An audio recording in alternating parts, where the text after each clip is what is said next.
দলগুলো পল্টনে লক্ষ লক্ষ মানুষের জমায়েত করলো জানুয়ারির আগে। তো সেটাকে ওই ভাতের হোটেলে হারুন একটা ককটেল ফুটিয়ে 10 মিনিটের মধ্যে ডিসবার্স করে দিতে পেরেছে জানুয়ারির আগে। সেই মানুষেরাই এবং একজন বড় রাজনীতিবিদ তিনি একটা এরকম ঘরোয়া আলাপে অভিযোগ করেছিলেন বা আক্ষেপ করেছিলেন যে আমাদের লোক নেতাকর্মীরা তারা খাচ্ছে, ঢাকা শহরে মানুষরা কেচি কেটে খুলে দেয় নাই। এটা জানুয়ারির আগে। তো সেই মানুষেরা সেই জুলাইয়ে এই যে পুলিশের সেই উক্তি স্যার একটারে মারি একটা মরে বাকিটি যায় না, এই জায়গায় গেল কিভাবে? তার মানে বাংলাদেশের মানুষ একটা রাইট কলের অপেক্ষায় ছিল, তারা নামতোই এবং তাদেরকে আপনি কোনোভাবে আটকাতে পারতেন না। আমি নিজে দেখেছি সকালবেলা উত্তরায় 5 তারিখে যে সাধারণ মানুষ কিভাবে হাত জোর করে করে আগাচ্ছে, সেনাবাহিনীকে সে বলছে যে হাত জোর করতেছি তোমার কাছে সরো, কিন্তু আমি কিন্তু আগাবোই, যদি তুমি গুলি করো তবু আগাবো, এটা ঠেকাতে পারতো না। পরে এক পর্যায়ে সেনাবাহিনী সরে গেছে সকাল 10টা বা 11টার দিকে এই উত্তরা বিএনএস সেন্টারের দিকে।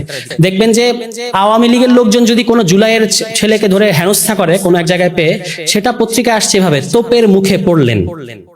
আর যদি আপনি কোনো একটা প্রতিবাদ করেন সেটা হয়ে যাচ্ছে মবের তাণ্ডব।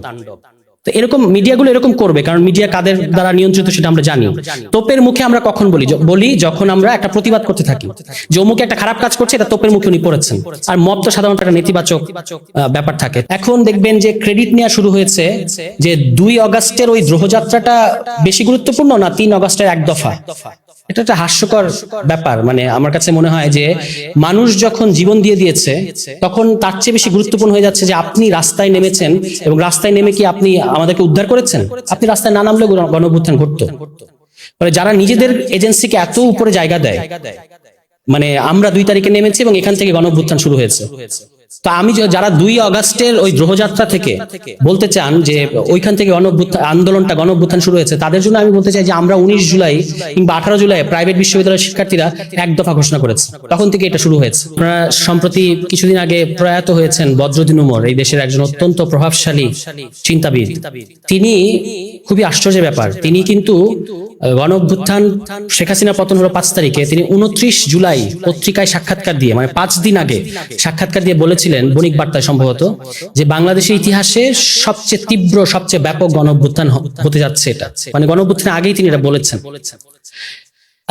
পরবর্তীতে তিনি নিজে 1 বছর পরে 17 জুলাই, মানে ততদিনে গণঅভ্যুত্থান ঘটে গেছে, 1 বছর পরে তিনি এই প্রেস ক্লাবের একটা আলোচনায় বলছিলেন, খেয়াল করে দেখেন ইন্টারেস্টিং, উনি বলছেন যে এটা কোনো গণঅভ্যুত্থান ঘটে নাই, এটা এমনকি কোনো গণতান্ত্রিক আন্দোলনও না, এটা হচ্ছে গণতান্ত্রিক আন্দোলন না করতে পারার ক্ষোভ থেকে উৎসারিত একটা পরিস্থিতি। ব্যাপারটা কিন্তু অবাক করা কাণ্ড যে যিনি সার্টিফিকেট দিলেন গণঅভ্যুত্থান ঘটার আগে যে 3টা গণঅভ্যুত্থানের মধ্যে এটা সবচেয়ে তীব্র গণঅভ্যুত্থান, ব্যাপকতার দিক থেকে, তাৎপর্যের দিক থেকে, সব দিক থেকে, তিনি 1 বছরের মধ্যে কেন এটাকে গণঅভ্যুত্থান দূরে থাক গণ আন্দোলনও বলতে চাচ্ছেন না, বলতে চাচ্ছেন গণ আন্দোলন করতে না পারার ক্ষোভ থেকে তৈরি হওয়া একটা পরিস্থিতি মাত্র, এখানে এসে ঠেকলো গণঅভ্যুত্থান 1 বছরের মধ্যে কেন? তো আমি এটা ভাবার চেষ্টা করেছি এবং এটা আমাকে খুব, এখনো আমি যেটা খুব উত্তর জানি তা না, কিন্তু আপনার কাছে 69 গণঅভ্যুত্থান বড় মনে হয় কেন? আমরা তো কেউ 69 গণঅভ্যুত্থানের সময় ছিলাম না, কিন্তু আমরা ইতিহাসে পড়েছি যখনই 69 গণঅভ্যুত্থান আপনি শোনেন আপনার কিন্তু মাথার মধ্যে কাজ করে একটা খুবই বড় ব্যাপার। এটা কেন মনে হয়? অবশ্যই এটা বড় ব্যাপার, নো ডাউট, কিন্তু আপনার কাছে কেন মনে হয়? আপনি তো ওই সময়ের মানুষ না। আপনার আমার কাছে মনে হয় কারণ 69 গণঅভ্যুত্থান নিয়ে আখতারুজ্জামান ইলিয়াস নামের কেউ একজন একটা বিখ্যাত উপন্যাস লিখেছেন। উপন্যাসটা হচ্ছে চিলেকোঠার সেপাই। এটা it is part of our aesthetic. যারা এমনকি বই পড়ে না তারাও এই বইয়ের সাথে একটা চায়ের কাপ সহ, চায়ের মগ সহ ছবি তুলতে পছন্দ করে, এন্ড অল দিস। ফলে এই যে সাহিত্যের ভূমিকাটা যে আমাদের মধ্যে কল্পনাটা এই মাত্রায় পর্যন্ত নিয়ে গেছে যে 69 গণঅভ্যুত্থানকে আপনি যদি বলেন যে এটার তুলনায় 24 গণঅভ্যুত্থান ফার ফার ফার আপনার গুরুত্বপূর্ণ এবং একটা নৃশংস হত্যাকাণ্ড এখানে ঘটেছে, আপনার কিন্তু মানে বুক কাঁপবে যে আমি 69 গণঅভ্যুত্থানকে কি কাঠগড়ায় দাঁড় করিয়ে ফেলছি। এটাই হচ্ছে সাহিত্যের ভূমিকা, এটাই হচ্ছে ইতিহাসের ভূমিকা।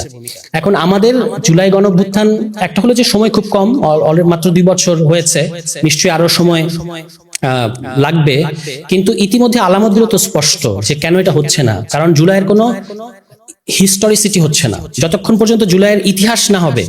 আপনারা এখানে লিখেছেন জুলাই গণঅভ্যুত্থানের ইতিহাস, যতক্ষণ পর্যন্ত এটা ইতিহাস আপনি না লিখবেন ততক্ষণ পর্যন্ত আপনি কিন্তু এই লেখক সাহিত্যিক তাদেরকে ধরে মেরে পিটিয়ে আপনি তো জুলাইয়ের গল্প লেখাতে পারবেন না, জুলাইয়ের ফিল্ম করাতে পারবেন না। কারণ বান্না ভাই হেলমেট করেছেন, এখন এটা তো উনি ওনার নিজে তাগিদ থেকে করেছেন, কিন্তু বাকি যারা করছেন না তাদেরকে গিয়ে যদি আপনি বলেন যে আপনি কেন করছেন, আপনাকে করতে হবে, তাহলে এটা ফরমাইশি হয়ে যাবে। মানে যেটা গ্রেট উপন্যাস, গ্রেট গল্প বলতে আমরা যেটা বুঝি সেটা কিন্তু হবে না। এবং এই ক্ষেত্রে আপনারা যারা গল্প লেখেন বা গল্প উপন্যাস লেখেন তাদের প্রতি আমার একটা আহ্বান থাকবে, আমি সামান্য একজন পাঠক হিসেবে, আমি যেমন জুলাইয়ের গল্প উপন্যাস চাই, একইভাবে আমি ফরমাইশি গল্প উপন্যাস চাই না, সেগুলো টেকে না, মানে লম্বা সময়ের বিচারে সেগুলো টেকে না। আমি আপনাকে একটা উদাহরণ দিই, ধরেন সুমন রহমান আমাদের একজন অত্যন্ত প্রভাবশালী এই সময়ের সমকালীন একজন ভালো গল্পকার। তো আওয়ামী লীগ আমলে আমার একটা অভিযোগ ছিল, আওয়ামী লীগ আমলে যে আওয়ামী লীগ আমলের যে নৃশংসতা সেটা সাহিত্যের মধ্যে আসছে না কেন সেইভাবে।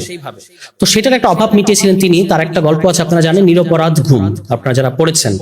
এই গল্পটা কিন্তু একটা সাধারণ গল্প, মানে সাধারণ গল্প মানে মানুষের জীবনের সাধারণ একটা ন্যারেশন, কিন্তু সেখানে তিনি কায়দা করে ক্রসফায়ার ব্যাপারটা ঢুকিয়ে দিয়েছেন। কোনো আপনার কাছে মনে হবে না যে কোনো ফরমাইশি কিছু আলাদা করে ক্রসফায়ারকে এখানে ইম্পোজ করতে গেছেন সাহিত্যিক এবং তার ফলে সাহিত্যের একটা মান ক্ষুণ্ণ হয়েছে, এরকম কোনো ব্যাপার মনে হবে না। তো আমাদের জুলাই নিয়ে যারা আপনারা গল্প লেখেন, যারা আপনারা কবিতা লেখেন, হাদি আমাদের সবার খুব মানে প্রিয়, আমাদের একেবারে আমরা সবাই হাদির অনুসারী বা হাদির ভাই বলতে পারেন, সহযোদ্ধা। কিন্তু একটা জিনিস আমি আপনাদেরকে বলবো যে নট নেসেসারিলি সবসময় আমাকে হাদি নিয়েই কবিতা লিখতে হবে, তখন কিন্তু এটা একটা পর্যায়ে ফরমাইশি হয়ে যাবে।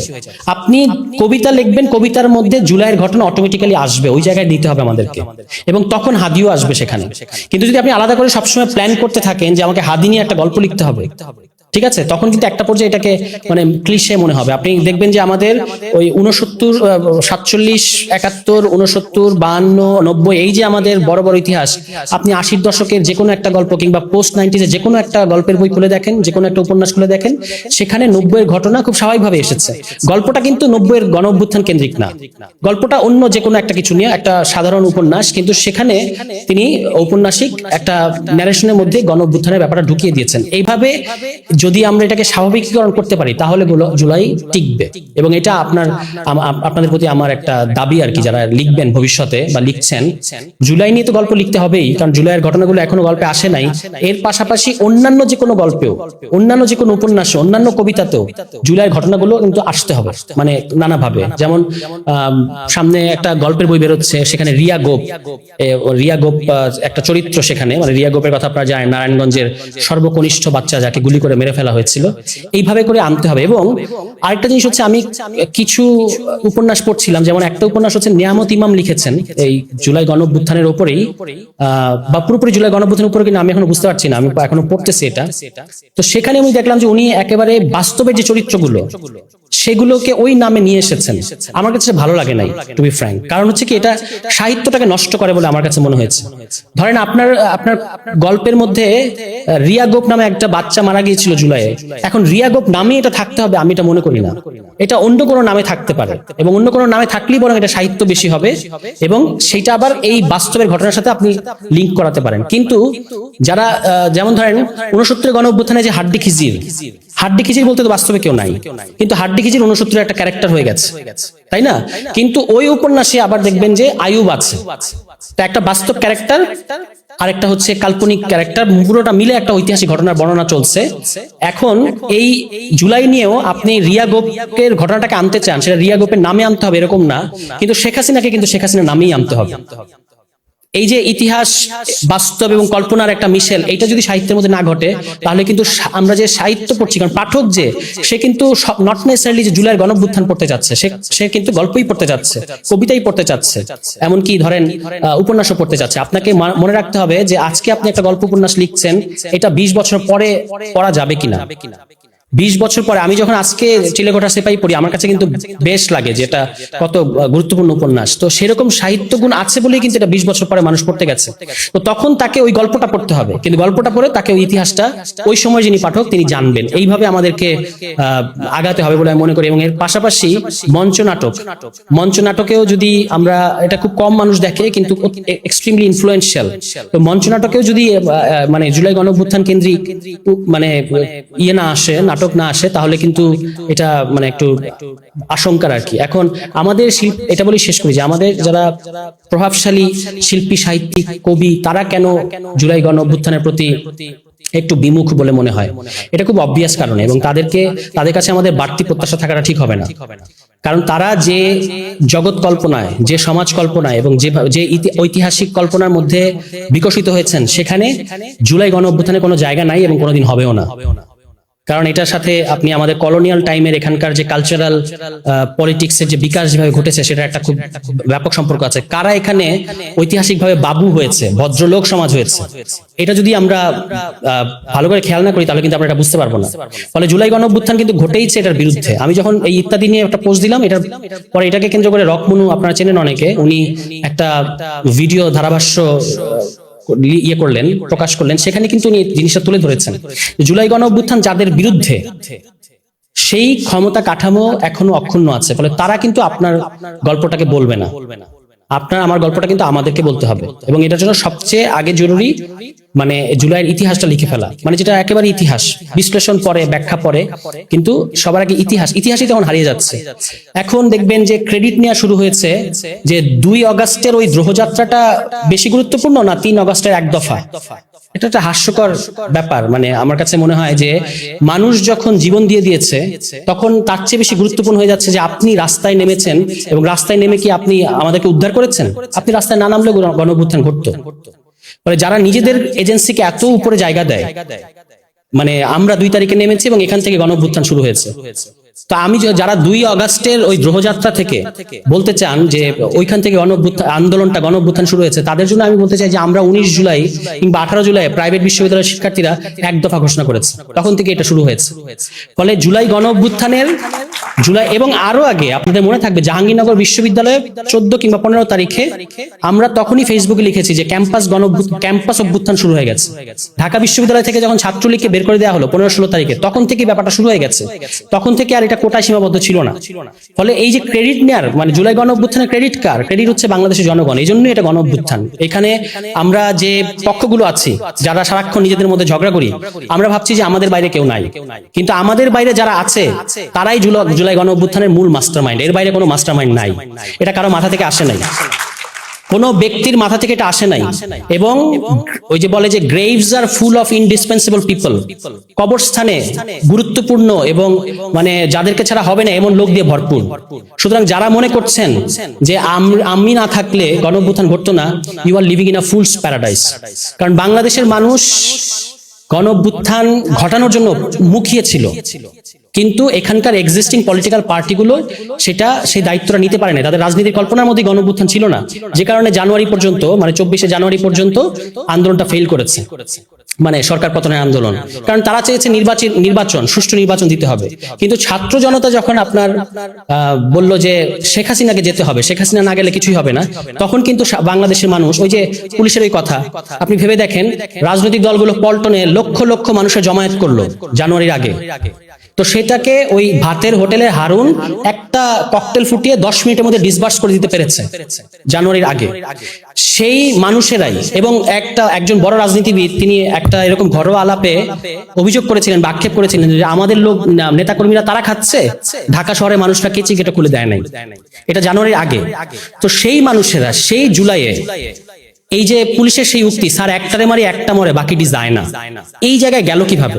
তার মানে বাংলাদেশের মানুষ একটা রাইট কলের অপেক্ষায় ছিল, তারা নামতোই, এবং তাদেরকে আপনি কোনোভাবে আটকাতে পারতেন না। আমি নিজে দেখেছি সকালবেলা উত্তরায় 5 তারিখে যে সাধারণ মানুষ কিভাবে হাত জোর করে করে আগাচ্ছে, সেনাবাহিনীকে সে বলছে যে হাত জোর করতেছি তোমার কাছে, সরো, কিন্তু আমি কিন্তু আগাবোই, যদি তুমি গুলি করো তবু আগাবো। এটা ঠেকাতে পারতো না। পরে এক পর্যায়ে সেনাবাহিনী সরে গেছে সকাল 10টা বা 11টার দিকে, এই উত্তরা বিএনএস সেন্টারের দিকে।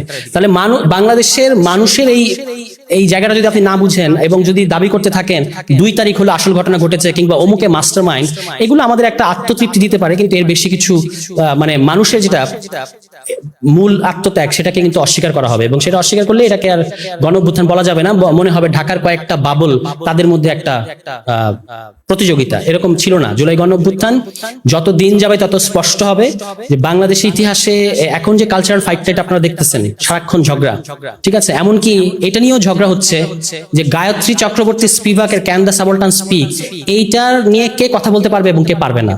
তো দিস ইজ আস, আমরা তো এরকম এত ক্ষুদ্র এবং এত নিচ, তাহলে আমাদের দিকে বেশি তাকিয়ে লাভ নাই, তাকাতে হবে বাংলাদেশের সাধারণ মানুষের দিকে যারা এই অসাধারণ ঘটনাটা ঘটিয়েছে এবং তারাই বারবার ঘটায়। এখন তাদেরকে আপনার বারবার উপন্যাসে আনতে হবে। আর যারা আনছেন না, এক্সিস্টিং যে সাহিত্যিকরা বা লেখকরা, তারা আনছেন না খুব স্বাভাবিক কারণে, কারণ তাদের কল্পনার মধ্যে মানুষ বলতে এখন হলো আনরুলি, যেটা ফরাসি বিপ্লবের আগে ছিল, যেটা ইংল্যান্ডের ফার্স্ট ইন্ডাস্ট্রিয়াল রেভলিউশনের আগে ছিল, যে তারা দীর্ঘদিন যাবত ডেমোক্রেসি কথাটা ব্যবহার করতো না ইংল্যান্ডে। কেন ব্যবহার করতো না? কারণ ডেমোক্রেসি মানেই হচ্ছে মব রুল। যে এখন আপনি দেখতে পাচ্ছেন বারবার মব মব মব বলা হচ্ছে, ঠিক আছে? দেখবেন যে আওয়ামী লীগের লোকজন যদি কোনো জুলাইয়ের ছেলেকে ধরে হেনস্থা করে কোনো এক জায়গায় পেয়ে, সেটা পত্রিকায় আসছে এভাবে, তোপের মুখে পড়লেন। আর যদি আপনি কোনো একটা প্রতিবাদ করেন, সেটা হয়ে যাচ্ছে মবের তাণ্ডব। তো এরকম মিডিয়াগুলো এরকম করবে, কারণ মিডিয়া কাদের দ্বারা নিয়ন্ত্রিত সেটা আমরা জানি। তোপের মুখে আমরা কখন বলি যখন আমরা একটা প্রতিবাদ করতে থাকি, যে অমুকে একটা খারাপ কাজ করছে, এটা তোপের মুখে উনি পড়েছেন। আর মব তো সাধারণত একটা নেতিবাচক ব্যাপার থাকে। তো এই যে ভাষা, শব্দ এবং ন্যারেশনের এই খেলা, এগুলো কিন্তু চলতে থাকবে। এবং এখানে আমাদেরকে সবসময় মানে এবং আমি আরেকটা জিনিস অনুরোধ করবো, সেটা হলো যারা আপনারা সাহিত্য করেন তাদেরকে একটু তাত্ত্বিক পড়াশোনা করতে হবে। কারণ আদারওয়াইজ আপনি এই ধরেন আপনি যদি জুডিথ বাটলার না পড়েন এবং ওই যে ওনার যে প্রিকেরিয়াস লাইফের আইডিয়া না বোঝেন, তাহলে আপনি বুঝবেন না যে কোন লাইফটা, কে মারা গেলে আমরা কাঁদি আর কে মারা গেলে আমরা কাঁদি না, এটার পেছনে রাজনীতিটা কি, এটা মানে এই বোঝাপড়াটা তখন আমাদের পরিষ্কার তৈরি হবে না। তো আমি শেষ করি, এবং অনেকে এসছেন, আপনাদেরকে অনেক ধন্যবাদ যে এরকম একটা আপাত অগুরুত্বপূর্ণ জিনিস নিয়ে আপনারা বিচলিত এবং কাজ করছেন। এটার ফল আপনারা পাবেন, এটার ফল আপনারা পাবেন এবং বাংলাদেশের জনগণ পাবে, এটা আমি বিশ্বাস করি। এবং আপনাদের আরো সুন্দর সুন্দর সৃজনশীল কাজের দিকে আমরা তাকিয়ে থাকবো। এই বলে শেষ করছি। সবাই ভালো থাকবেন। আসসালামু আলাইকুম।